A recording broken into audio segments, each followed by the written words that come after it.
Hey everybody, welcome back to the RGR Football channel. My name's Daniel Harms, and today we're going to talk about Frank Clark once again, but it's going to be more from the film aspect. What the Chiefs can possibly do to help shoulder some of that loss if he is suspended for a couple games this year, if he ends up, being suspended next year. We're just going to really talk about the things that he does well, why he was brought over, from a talent perspective, and possibility of the Chiefs bringing somebody else. Yes, I do have my Tigers hat here today because I know that Gooch doesn't like the Tigers, so it just kind of seemed like the right thing to do to irk him today. So you're welcome, Gooch, and I do appreciate your guys' support in doing so. So let's start off a little bit by talking about two players that I think would help the Chiefs if Frank Clark were to miss time. Actually, three players that would help the Chiefs if Frank Clark were to miss time this year. I think what we're going to end up seeing is about a 2 to 3 game suspension total after appeals and things like that. So there's a few guys out there right now the Chiefs could have interest in. I think Alex Okafor off the top makes the most sense along with Melvin Ingram, mostly because Okafor knows the system. He was there last year, and it would make a lot of sense to bring in a guy who, when he was healthy, was actually a pretty good player for you, especially down the stretch last year. I think he was better in 2020 than he was in 2019. And if he's fully healthy and gives you a couple games in Frank Clark's absence, I think that's ideal. So that would make the easiest transition and maybe the most cheapest sense, dollars and cents wise. Melvin Ingram is a guy that we already know has met with the Chiefs. He would definitely bring more of a pass rush specialist feel to him. He can be lined up at anywhere. He can do a lot of the same stunting aspects, but he's a bit quicker. Yes, you're looking for a few games out of him, and you're going to hope that you can facilitate that run defense with guys like Mike Dana, Tim Ward, and Taco Charlton, maybe some Chris Jones and Tershawn Wharton as well. So that would make really the most sense if you're trying to get the most out of everybody and keep them healthy and rotate everybody out as much as you can.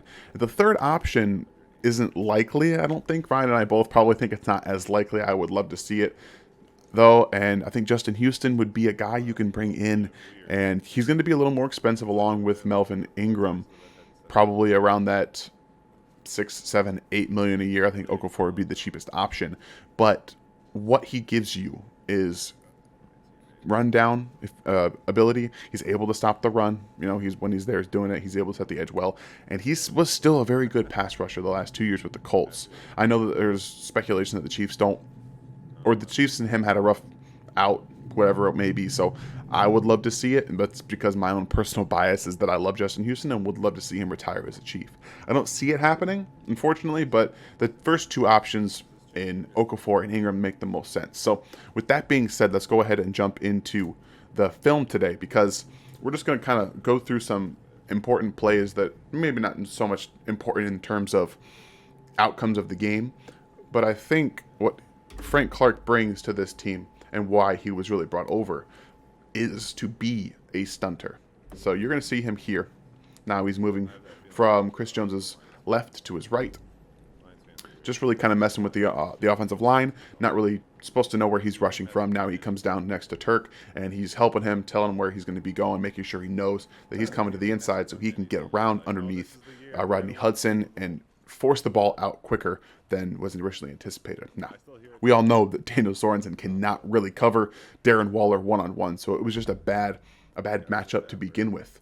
So one thing that really makes that stunt go, and the reasoning for a lot of the successes and everything, is this guy who is stunting from wherever the initial boom and go, essentially. I think that Tershawn Wharton does a very good job of turning Rodney Hudson's shoulders and taking attention from just himself to two different offensive linemen. So you have two guys trying to block one guy.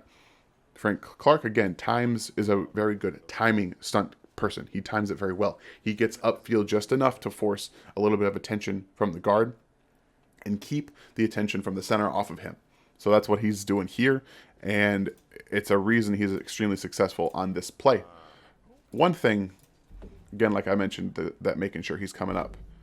There it is. It's timing. He swats the hands away. You can see his right arm coming down and around. So his body can now go into this gigantic A gap on the opposite side, this loop right here.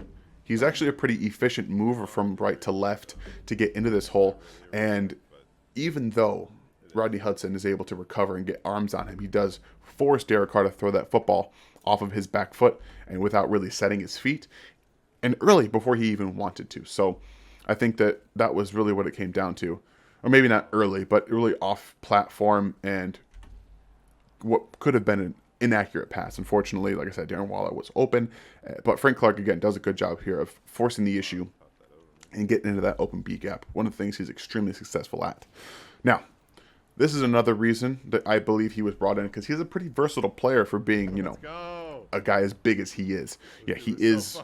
I think last year he was a bit lighter than his listed weight. Maybe it was his stomach bug. I'm not really sure, to be honest with you. But here he is at the top of the defensive line formation. And this is really what it comes down to, being a versatile player in Spag's system who doesn't necessarily drop his defensive ends a whole lot in coverage, but he has the ability to pick it up and see what's happening as it unfolds, something that I really don't think he gets enough credit for as a player. This is what I'm talking about. So as a defensive end, your job here is to shrink that down the line, set that edge, but make sure that the cutback lane for the running back here is taken up. So you see him, obviously with the play action fake here, it's possible that Jacobs takes this and wants to cut up and go up this way. That's what Frank Clark is preventing from happening. He's coming down here, he's setting the edge and making sure that if the back does get the football, that he's not able to cut back into this huge lane with essentially one-on-one with a linebacker, which would end up being what would happen. All right, man. Be safe. And then he recognizes right there where the ball is, because you can see his eyes actually go to Derek Carr. Now he sees that 87 Foster Moreau coming across the offensive line, or maybe it's Drew Carey. I'm not entirely sure, to be honest with you. I think it's Moreau, but either way, he sees this what's so-called that sniffer tight end as a possible blocker turn into a receiver, and then he runs with him. Make sure the ball can't get to him quickly in the flat for a quick completion and run after the catch, and then as soon as he realizes he's able to give him, essentially pass him off to Willie Gay here, who's coming down as well, he gets to the quarterback and forces him around of bounds.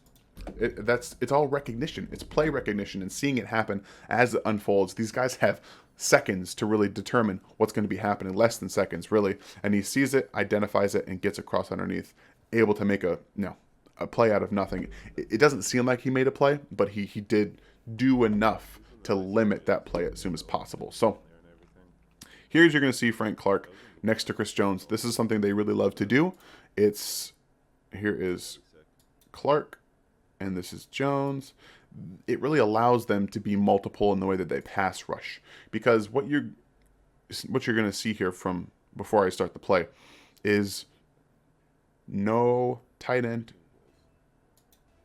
no slot receiver. It's all on the opposite side. So they line them up here specifically to screw with the offensive line, and they're a very good match to be able to do that. I like being able to see them, excuse me, one-on-one, essentially one-on-one with somebody. But now Clark does a good job of getting back underneath after he really kind of made it hard for himself. He goes a little bit too deep and a little upfield, making it easy for Brown to get underneath, or just to kind of level with him. But Jones, again, we all know he's an incredibly efficient double team handler. He gets in between these two guys. Clark does just enough to sling back underneath here, underneath this block, and force Derek Carr just up to where you have a Wade and Chris Jones. He's assuming that because Chris Jones is that good. Again, but he just gets outside a little bit too much, allowing Carr to step up just a little bit there. Good job with the arm by Clark to get it up, but again, forcing him up into that pocket and allowing Chris Jones to do what he does best and make a play somewhere. We're lucky that it was an incompletion, because I think that if he was given another second, maybe that ends up turning into a completion. So it's just a good play from both of them all around. Now, we're going to go to the Super Bowl, which I know people don't want to really relive, but when I look at the defense from the first half, I truly believe that they were a really good unit. I think that they did a lot of things well, and they held the Tampa Bay Buccaneers in check for the most part. Now here's Frank Clark. This is a two-play scenario from one drive, and this is the first play on first down, and then the next play will be on third down. Frank Clark is a guy who can give the ball back to the offense. You may not think of him like that, but he's able to do that. He single-handedly shuts down this drive. And the first thing we're going to see is that mental acuity, like I was talking about. He's able to see what's happening as, you know, as it unfolds, and he's able to do some things that maybe you don't necessarily think about when you think about Frank Clark, because we all talk about the strength, you know, and his bull rush and the run stopping in terms of setting the edge really hard, those kind of things. So one thing you're going to notice here is he's able to kind of bait the tight end here. So Cameron Brate right here, he's going to be what they call the sniffer tight end. He's going to come around to try to block. And then you have Chris Godwin, who's going to be, you know, this fake out here. And then Scotty Miller is coming this way with the football. Right away, you notice that this is supposed to be a misdirection play to fake everybody out, because the ball could be going to Godwin. It could be going to, you know, Scotty Miller, or he could just not give it to anybody and start throwing it. Or Brady, that is. So already we have a couple options of where Frank Clark's head could be. And we're going to see that all unfold as the play continues. Right here. Identifying. This is what they did well with that mesh point. Because this ball, like I said, it could be going past Miller to Godwin, but it's not. So he does a very good job of identifying where the ball is. Obviously, he can see it. His eyes are right there on Scotty Miller. Now, as this happens, there's a couple things I want you to notice. Is Cameron Brate is coming to block him. Obviously, Clark can see that out of his peripheral. Tano Passanio is actually going to come free here. So what you want to do as an edge defender in this situation is start to move to the outside and force this player, Scotty Miller, to come back up inside to where you have help. Okay? That's what you want to see him do. And that's exactly what he starts to do right there. He widens. And then, as you can see, we have Chiefs defender here. He's smart enough to realize that Scotty Miller's going to come back underneath. And so what he does is he just chops underneath that block and goes after him. I absolutely love that play from Frank Clark. It's something that one of the things that I've really valued in him. I think his intelligence goes greatly underappreciated. And right there, like I said, that ability to get underneath that block, it was a lot of fun to watch. Now, 3rd and 8, after the Buccaneers get about 5 yards from that last play. Down here on the bottom of that defensive line formation, you can see the Chiefs like to play some games. Excuse me. Chris Jones and Frank Clark are next to each other. So let's go ahead and watch how Frank Clark does this again. Because, again, all about the stunts with Frank Clark. That's one of his best sack contributions, where he gets a lot of them from. Ali Marpet is a very good guard. He was excellent down the stretch. Okay? So this is what I want you to watch before we go through the actual play itself. Chris Jones, obviously being a beast, coming upfield. Watch the shoulders of Ali Marpet, okay? And watch exactly how Frank Clark times this. We're going to watch it a few different times so you can really get an appreciation for what he's doing as he times this very well. I'm going to stop it when I can show you exactly what I'm talking about. So right there, you see what I'm talking about with the shoulders. His shoulders are now turned nearly to the sideline. And as soon as that happens, you can see Clark has been looking at that. He's going to come up in here. You've got eyes from Leonard Fournette this way, so you don't necessarily have to worry about anybody on this side. You just got to worry about the recovery from Marpet. So like I said, he does a very good job of timing this perfectly. But yeah, Marpet does a good job. He gets his inside hand into the chest of Frank Clark, but then the rip underneath is all what it comes down to, and he's able to clear himself and do that very well. This is what I was talking about with his intelligence. He sees things as they happen. He's timing things right. He gets down the line well, and then he's able to finish. I really, really like that from Frank Clark. So this is really a play off of that, and I'm going to try to time this a little bit back for you guys. Okay, right there. Frank Clark can manipulate tackles off of what they think is happening, okay? So right here, we're going to stop it. I want to show you. Okay, so obviously we have Clark next to K-Pass here, who on the opposite side, you're going to see Alex Okafor do a stunt, okay? That's what you're seeing here. You're looking at this blitz possibility, and Clark, knowing that the Chiefs do a lot of stunts is going to really force the defensive end into, the tackle into a poor position. Slight right there. Just as you can even see it before it happens. He's kind of shimmening a little bit. And now, if you can, you can see Jackson, this is not where you want to be. A straight leg as you're coming back in this direction with your weight, it's not going to end well for you. Oops. And like I said, he times it, shimmies inside, gets back out, onside underneath, and is able to close because he does those micro movements very well. And that's what I like to see, to be honest with you. It's definitely something that I think people take for granted, again, like I've talked about. And one of the reasons that I truly enjoy watching Frank Clark, because when he's at his top level of his game and he's able to do stunts well, and you can set some tackles up that way, it really opens up the rest of his pass rush moves. All right, so Frank Clark's here at the top. And the biggest reason that they're going to miss Frank Clark if he misses time, granted, we don't know when that's going to be, if it's going to happen, is that Frank Clark is a closer. He's a closer. As much as we want to talk about anybody that can make the sacks that he does when he makes them, he is the guy that makes the sacks. That's all that matters. Right there. Again, just the little micro movement to get the tackle to widen, to come upside, then he's able to just shove him off. And then he gets to Josh Allen before he sees anything coming. Again, this is the third quarter. And the one thing about Frank Clark that you can't take away from him is that, yeah, he may make sacks that anybody else can make, but he does them in timely times. That's what he does. He comes up with timely plays in big moments in the playoffs. That's not something that just is replaceable. It doesn't just happen.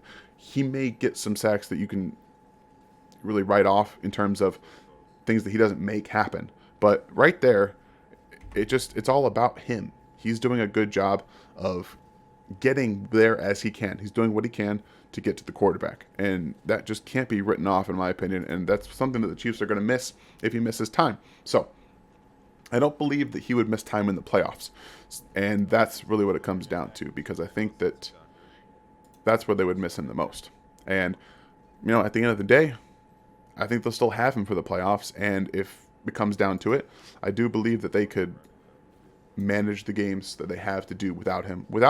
So, like I mentioned at the beginning of the video, there's a few guys that I think could come in and bring some of that in terms of the stunting possibilities, but you'll have to manufacture some production out of your young players. I think Mike Dana is in a perfect situation to step up and be a guy that can bring you some of that, but also honing some of his pass rush skills. I believe Taco Charlton can be, a pass rush specialist type of guy. I don't think he can be a defensive end that stops the run at a high level. And that's where you might see Alex Okafor come in and help with that. Maybe Tim Ward steps up. I don't think that Joshua Kando can really do that. Maybe we see Turk taking the step to the outside and more Chris Jones there. So either way, I think it's going to be a lot of rotation there and a lot of moving guys around to get the best option going forward. So that's it for today. And I hope that I got the microphone set up properly for you guys. I'm trying something different now, and I hope that this sound is much better than what we're used to. So I'm trying to get everything in the right direction going forward, and I really appreciate you guys' support. I know it's been a long time getting here. So again, I appreciate you. I hope you enjoyed this video. Remember to like, sub, bell notification, and have a great day. Thanks for watching this video from the team at RGR Football. Click these videos to see more.